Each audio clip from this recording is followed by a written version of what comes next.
Stock market പൊതുവെ ശനിയാഴ്ചകളിൽ അവധിയാണല്ലോ അല്ലെ. എന്നാൽ ചില പ്രത്യേക ശനിയാഴ്ചകളിൽ ഇന്ത്യൻ സ്റ്റോക്ക് മാർക്കറ്റിൽ ട്രേഡിംഗ് നടക്കുന്നത് നിങ്ങൾ കണ്ടിട്ടുണ്ടാവും. രാവിലെ ട്രേഡിംഗ് ആപ്പ് തുറന്നു നോക്കുമ്പോൾ ഓഹരിയുടെ വിലകൾ ഇങ്ങനെ ചാടി കളിക്കുന്നത് കാണാം. നമ്മുടെ പോർട്ട്ഫോളിയോയിൽ വലിയ ലാഭമോ അല്ലെങ്കിൽ നഷ്ടമോ ഒക്കെ തെളിയുന്നത് കണ്ട് ഒരു നിമിഷം അമ്പരന്ന് നിന്നിട്ടും ഉണ്ടാവും. പേടിക്കേണ്ട, ഇത് യഥാർത്ഥ ട്രേഡിംഗ് അല്ല, മറിച്ച് യഥാർത്ഥ പണം ഉപയോഗിക്കാതെ ഓഹരി വിപണിയെ അടുത്തറിയാനും ട്രേഡിംഗ് പരിശീലിക്കാനും NSE ഒരുക്കുന്ന ഒരു പ്രത്യേക അവസരമാണിത്. പക്ഷേ ഇതിൽ ചില ചതിക്കുഴികളുണ്ട്. ഈ വീഡിയോയിൽ NSEയുടെ ഈ മോക്ക് ട്രേഡിംഗ് സെഷനുകൾ എന്തിനാണെന്നും സാധാരണക്കാരായിട്ടുള്ള നമുക്ക് ഇത് എങ്ങനെ പ്രയോജനപ്പെടുത്താമെന്നും ഇതിന്റെ ഗുണങ്ങളും ആരും അധികം സംസാരിക്കാത്ത ദോഷങ്ങളും നമുക്ക് ലളിതമായിട്ട് മനസ്സിലാക്കാം. Welcome to the eye opener video of Dhanam smart savings and investment solutions. അപ്പോൾ എന്താണ് ഈ മോക്ക് ട്രേഡിംഗ്? പേര് കേൾക്കുമ്പോൾ തന്നെ നിങ്ങൾക്ക് പിടികിട്ടി കാണും, ഇതൊരു ഡമ്മി അല്ലെങ്കിൽ പരീക്ഷണ ട്രേഡിംഗ് ആണ്. സിമ്പിൾ ആയിട്ട് പറഞ്ഞാൽ യഥാർത്ഥ പണമോ ഓഹരികളോ ഒന്നും കൈമാറ്റം ചെയ്യപ്പെടാത്ത ഒരു പരിശീലന കളരി എന്ന് വേണമെങ്കിൽ നമുക്ക് കരുതാം. ഒരു വലിയ ക്രിക്കറ്റ് ടൂർണമെന്റിന് മുമ്പ് ടീമുകൾ പരിശീലന മത്സരങ്ങളൊക്കെ കളിക്കുന്നത് പോലെ നമ്മുടെ സ്റ്റോക്ക് എക്സ്ചേഞ്ച് ആയിട്ടുള്ള NSE അവരുടെ സിസ്റ്റങ്ങൾ കുറ്റമറ്റതാണോ എന്ന് പരിശോധിക്കാൻ നടത്തുന്ന ഒരു തരം ഡ്രില്ലാണിത്.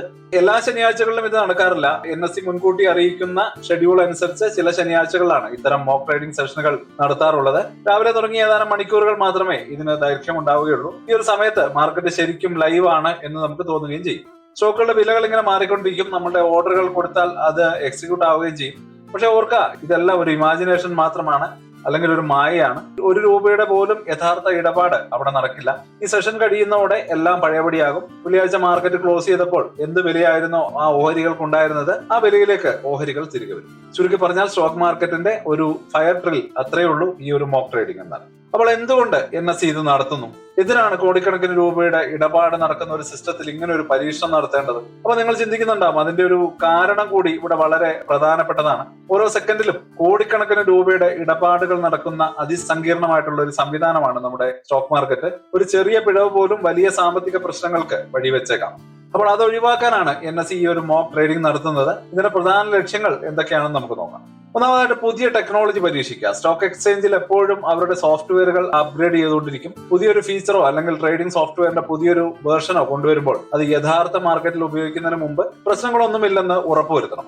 അത്തരം അപ്ഡേറ്റുകൾ പരീക്ഷിക്കാനുള്ള മികച്ച അവസരമാണ് ഈ മോക്ക് സെഷനുകൾ. അതുപോലെ തന്നെ ഡിസാസ്റ്റർ റിക്കവറി ഉറപ്പുവരുത്തുക.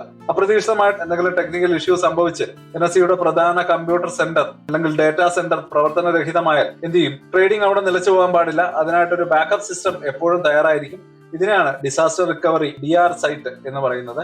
പ്രധാന സിസ്റ്റത്തിൽ നിന്ന് ഈ ബാക്കപ്പ് സിസ്റ്റത്തിലേക്ക് ട്രേഡിംഗ് സുഗമമായി മാറാൻ കഴിയുമോ എന്ന് പരീക്ഷിക്കുന്നതാണ് ഈ ഒരു മോക്ക് ട്രേഡിംഗിലെ ഏറ്റവും പ്രധാനപ്പെട്ട കാര്യങ്ങളിലൊന്ന്. അതുപോലെ തന്നെ ബ്രോക്കർമാരുടെ സിസ്റ്റം ചെക്ക് ചെയ്യാൻ കൂടി ഇത് ഉപയോഗിക്കാറുണ്ട്. NSEയുടെ സിസ്റ്റം മാത്രം നന്നായാൽ പോരല്ലോ. നമ്മൾ ട്രേഡ് ചെയ്യുന്ന സെറോദ, അഗ്രോ, അപ്സ്റ്റോക്സ് അങ്ങനെയൊക്കെയുള്ള ബ്രോക്കർമാരുടെ സിസ്റ്റങ്ങളും പുതിയ മാറ്റങ്ങളുമായിട്ട് ചേർന്ന് പോകുന്നുണ്ടോ എന്ന് ഉറപ്പുവരുത്തണം. ബ്രോക്കർമാർക്ക് അവരുടെ സിസ്റ്റങ്ങൾ പരീക്ഷിച്ച് നോക്കാനുള്ള അവസരം കൂടിയാണിത്. അടുത്തതായിട്ട് വിശ്വാസ്യത വർദ്ധിപ്പിക്കുക എന്നൊരു ലക്ഷ്യം കൂടിയുണ്ട്. ഇത്തരം പരീക്ഷണങ്ങൾ കൃത്യമായിട്ട് നടക്കുന്നതിലൂടെ യഥാർത്ഥ ട്രേഡിംഗ് സമയത്ത് ഉണ്ടാകാൻ സാധ്യതയുള്ള ടെക്നിക്കൽ ഇഷ്യൂകൾ വലിയൊരളവിൽ ഒഴിവാക്കാൻ സാധിക്കും. ഇത് നിക്ഷേപകർ എന്ന നിലയിൽ നമുക്ക് മാർക്കറ്റിലുള്ള വിശ്വാസം കൂട്ടുന്നു. സുഗമമായിട്ടുള്ള ഒരു ട്രേഡിംഗ് അനുഭവം എല്ലാവർക്കും നൽകുക എന്നതാണ് ഇതിന്റെ അവസാന ലക്ഷ്യം. അപ്പോ സാധാരണക്കാരായിട്ടുള്ള നമുക്ക് ഈ ഒരു മോക്ക് ട്രേഡിംഗ് കൊണ്ട് എന്താണ് ഗുണം അല്ലെങ്കിൽ എന്ത് പ്രയോജനം? ഇത് നമ്മളൊന്ന് അറിഞ്ഞിരിക്കേണ്ടതുണ്ട്. ഇതൊക്കെ എക്സ്ചേഞ്ചിന്റെയും ബ്രോക്കർമാരുടെയും കാര്യമല്ലേ, നമുക്ക് ഇതിനകത്ത് എന്താണ് കാര്യം എന്നാണ് നമ്മൾ ചിന്തിക്കുക. എന്നാൽ സാധാരണക്കാരായ നിക്ഷേപകർക്കും ട്രേഡർമാർക്കും മോക്ക് ട്രേഡിംഗ് കൊണ്ട് പല ഗുണങ്ങളുമുണ്ട്. പണം പോകാതെ ട്രേഡിംഗ് പഠിക്കാം എന്നുള്ളതാണ് ഒന്നാമത്തെ കാര്യം. സ്റ്റോക്ക് മാർക്കറ്റിലേക്ക് വരുന്ന ഏതൊരാളുടെയും പ്രധാന പേടി കയ്യിലെ പണം നഷ്ടപ്പെടുമോ എന്നതാണ്. മോക്ക് ട്രേഡിംഗ് നിങ്ങൾക്ക് ₹1 പോലും നഷ്ടമില്ലാതെ ട്രേഡിംഗ് പരിശീലിക്കാനുള്ള ഒരു കിടിലൻ അവസരമാണ് തരുന്നത്. അപ്പൊ എങ്ങനെ സ്റ്റോക്ക് വാങ്ങണം, വിൽക്കണം, സ്റ്റോപ്പ് ലോസ് ഓർഡർ എങ്ങനെ കൊടുക്കണം, മാർക്കറ്റ് ഓർഡറും ലിമിറ്റ് ഓർഡറും തമ്മിലുള്ള വ്യത്യാസം എന്താണ്, ഇതൊക്കെ നിങ്ങൾക്ക് ധൈര്യമായിട്ട് പരീക്ഷിച്ച് നോക്കാനുള്ള ഏറ്റവും നല്ല ഒരു അവസരമാണ് ഈ ഒരു മോക്ക് ട്രേഡിംഗിലൂടെ കിട്ടുന്നത്. അതുപോലെ തന്നെ ട്രേഡിംഗ് ആപ്പ് കൃത്യമായിട്ട് പരിചയപ്പെടാൻ നമുക്കിതൊരു നല്ല അവസരമാണ്. ഉപയോഗിക്കുന്ന ട്രേഡിംഗ് ആപ്പിലെ എല്ലാ ഫീച്ചറുകളും കൃത്യമായിട്ട് നമുക്ക് മനസ്സിലാക്കിയെടുക്കാം. ചാർട്ടുകൾ, ഇൻഡിക്കേറ്ററുകൾ, വിവിധ ഓർഡർ ടൈപ്പുകൾ, ഇങ്ങനെ ഒരുപാട് കാര്യങ്ങൾ നിങ്ങളുടെ ബ്രോക്കറുടെ ആപ്പിലുണ്ടാവും. മോക്ക് ട്രേഡിംഗ് സമയത്ത് ഇതെല്ലാം ഒന്ന് പരീക്ഷിച്ച് നോക്കുന്നത് യഥാർത്ഥ ട്രേഡിംഗിനിടെ വേഗത്തിലും വളരെ ആത്മവിശ്വാസത്തോടെയും ഓർഡറുകൾ നൽകാൻ സഹായിക്കും. റെയിൽവേ തത്കാലം ബുക്ക് ചെയ്യുന്നത് പോലെ വളരെ പെട്ടെന്ന് ചെയ്യേണ്ട കാര്യങ്ങളാണ് പലപ്പോഴും ട്രേഡിംഗ്. ആ ഒരു അവസ്ഥയിൽ നമുക്ക് ഇതുപോലെ കൃത്യമായിട്ടുള്ള ഒരു എക്സ്പീരിയൻസ് ഇല്ലെങ്കിൽ, ആ ഒരു പ്ലാറ്റ്ഫോമുമായിട്ട് പരിചയമില്ലെങ്കിൽ തീർച്ചയായിട്ടും നമുക്ക് ബുദ്ധിമുട്ടുണ്ടാവും. ആ ഒരു പരിചയപ്പെടലാണ് ഇവിടെ ഉദ്ദേശിക്കുന്നത്. അടുത്തതായിട്ട് ആത്മവിശ്വാസം കൂട്ടാമെന്നുള്ളതാണ്. യഥാർത്ഥ പണം വെച്ച് ട്രേഡ് ചെയ്യുമ്പോൾ പലർക്കും ഒരു പേടിയും വെപ്രാളവും ഒക്കെ ഉണ്ടാവാറുണ്ട്. ഓർഡർ മാറിപ്പോകുമോ, തെറ്റായ വില കൊടുക്കേണ്ടി വരുമോ എന്നൊക്കെയുള്ള ടെൻഷൻ സ്വാഭാവികമാണ്.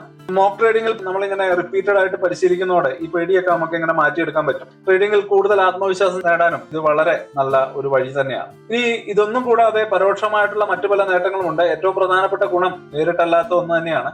സാങ്കേതിക തകരാറുകളില്ലാത്ത സുസ്ഥിരമായിട്ടുള്ള ഒരു മാർക്കറ്റ് നമ്മുടെ എല്ലാ നിക്ഷേപങ്ങൾക്ക് സുരക്ഷ നൽകുന്നു.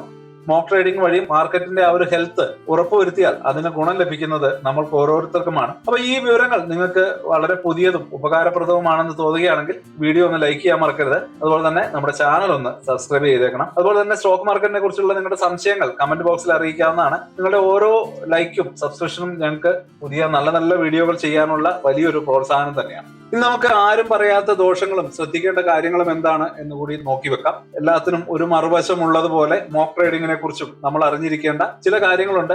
ഒരു സാധാരണ നിക്ഷേപകൻ എന്ന നിലയിൽ ഇത് വളരെ പ്രത്യേകതയുള്ളതാണ്. പോർട്ട്ഫോളിയോയിൽ ഉണ്ടാകുന്ന ആ ഒരു ആശയക്കുഴപ്പം ഇതാണ് നിങ്ങൾ ഏറ്റവും ശ്രദ്ധിക്കേണ്ട കാര്യം. മോക്ക് ട്രേഡിംഗ് നടക്കുമ്പോൾ നിങ്ങളുടെ ട്രേഡിംഗ് ആപ്പിലെ പോർട്ട്ഫോളിയോ നോക്കിക്കഴിഞ്ഞാൽ ചിലപ്പോൾ നിങ്ങൾക്ക് തല കറങ്ങിപ്പോകും. കയ്യിലുള്ള ഓഹരികൾക്ക് അവിശ്വസനീയമായിട്ടുള്ള വില കാണിക്കും. പോർട്ട്ഫോളിയോയിൽ ചിലപ്പോൾ ലക്ഷങ്ങളുടെ ലാഭമോ അല്ലെങ്കിൽ നഷ്ടമോ ഒക്കെ കാണിക്കുകയും ചെയ്യും. ഇത് കണ്ട് പരിഭ്രമിക്കുകയോ ടെൻഷൻ അടിക്കുകയോ ഒക്കെ ചെയ്യും. അതൊന്നും വേണ്ട എന്നുള്ളതാണ് ഇവിടെ പറയാനുള്ളത്. മോക്ക് ട്രേഡിംഗിലെ ഡമ്മി വിലകൾ കാരണമാണ് ഇങ്ങനെ സംഭവിക്കുന്നത്. സെഷൻ കഴിയുമ്പോൾ നിങ്ങളുടെ പോർട്ട്ഫോളിയോ പഴയപടിയാകും. പല പുതിയ നിക്ഷേപകരും ഇത് കണ്ട് പേടിച്ച് സ്റ്റോക്ക് വിൽക്കാൻ ശ്രമിക്കാറുണ്ട്. പക്ഷെ അതൊന്നും യഥാർത്ഥ ഇടപാടല്ല എന്ന് നമ്മൾ മനസ്സിലാക്കേണ്ടതുണ്ട്. ഇതൊരു കൺഫ്യൂഷൻ സ്റ്റേജ് ആണ്. തീർച്ചയായിട്ടും ഇതൊരു ആശയക്കുഴപ്പമായിട്ട് നിലനിൽക്കുകയും ചെയ്യും. ഇനി രണ്ടാമതായിട്ട് സ്ട്രാറ്റജി ടെസ്റ്റ് ചെയ്യാൻ അത്ര നല്ലതല്ല ഇത് എന്നുള്ളതാണ്. നിങ്ങളുടെ പുതിയ ട്രേഡിംഗ് ആശയങ്ങളോ സ്ട്രാറ്റജികളോ പരീക്ഷിച്ച് നോക്കാൻ പറ്റിയ സ്ഥലമല്ല മോക്ക് ട്രേഡിംഗ്. കാരണം ഇവിടെ യഥാർത്ഥ മാർക്കറ്റിലെ പോലെ ആളുകളുടെ വികാരങ്ങളോ അല്ലെങ്കിൽ യഥാർത്ഥ പണത്തിന്റെ ഒഴുക്കുമില്ല. അതുപോലെ തന്നെ വളരെ കുറഞ്ഞ സമയത്തേക്ക് മാത്രമാണ് ഈ ഒരു സെഷൻ നടക്കുന്നത് എന്നതുകൊണ്ടും യഥാർത്ഥ മാർക്കറ്റിലെ പോലെ സ്ട്രാറ്റജികൾ പരീക്ഷിക്കാൻ ഇത് അത്ര പ്രായോഗികമല്ല എന്നുകൂടി പറയാനുണ്ട്. NSE മോക്ക് ട്രേഡിംഗ് മുൻകൂട്ടി പ്രസിദ്ധീകരിക്കുന്ന കലണ്ടർ അനുസരിച്ച് മാസത്തിൽ 2-3 തവണയൊക്കെ ആയിരിക്കും, അല്ലെങ്കിൽ അവരുടെ ആവശ്യം അനുസരിച്ചും ഒക്കെയാണ് നടത്തുക.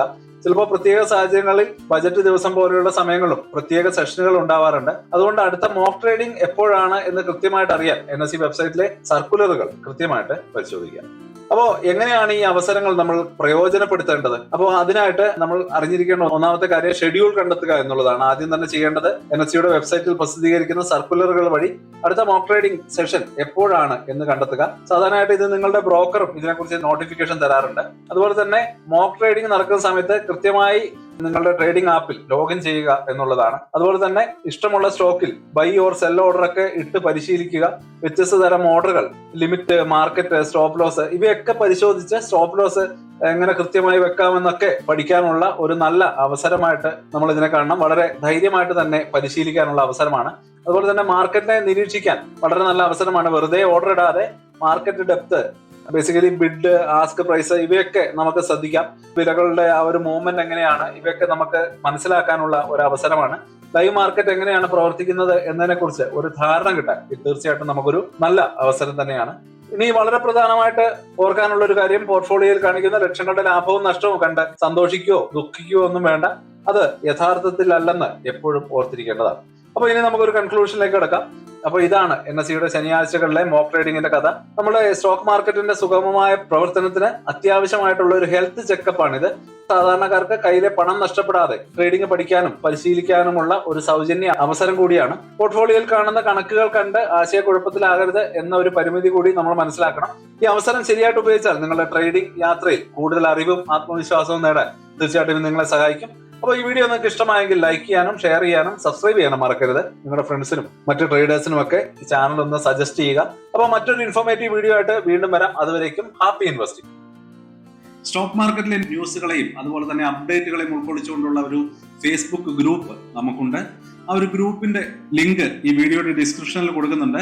പ്രൈവറ്റ് ആയിട്ടുള്ള ഒരു ഗ്രൂപ്പാണ്. താല്പര്യമുള്ളവർക്ക് ആ ലിങ്കിൽ ക്ലിക്ക് ചെയ്തുകൊണ്ട് ഗ്രൂപ്പിൽ ജോയിൻ ചെയ്യാം. ഏറ്റവും ലേറ്റസ്റ്റ് ആയിട്ടുള്ള ന്യൂസുകൾ നമ്മൾ അതിൽ അപ്ഡേറ്റ് ചെയ്യുന്നുണ്ട്. വളരെ ഇൻഫോർമേറ്റീവ് ആയിരിക്കും. അപ്പോൾ ഇത്രയുമാണ് ഇന്നത്തെ വീഡിയോയിൽ ഉൾപ്പെടുത്തിയിരിക്കുന്നത്. പുതിയ ന്യൂസുകളുമായിട്ട് നാളെ വീണ്ടും വരാം. ബൈ.